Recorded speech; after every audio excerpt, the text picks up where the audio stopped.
அண்ணே பசிக்குதுண்ணே. போயா அண்ணே காலையில இருந்து சாப்பிடலண்ணே. கொடுக்காதீங்க. ஏன்? அவர் செய்த பாவத்துக்கு இன்னைக்கு அவர் பசியோட தெரியணும்னு கடவுள் எழுதி வச்சிருக்காரு. அவருக்கு நீங்க காசு கொடுத்தீங்கன்னா அவர் செய்த பாவம் அனைத்தும் உங்களுக்கு வந்துடும். காலையில பாவத்தை சம்பாதிக்க பார்க்காரு.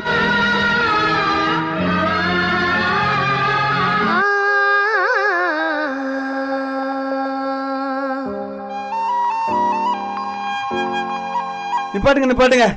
அப்பாடா, என்னாச்சுப்பா? வண்டி என்னன்னு தெரியல, திடீர்னு ஸ்டார்ட் ஆகல. இந்த காட்டுக்குள்ள யாருமே இல்ல, தெய்வம் மாதிரி வந்தீங்க.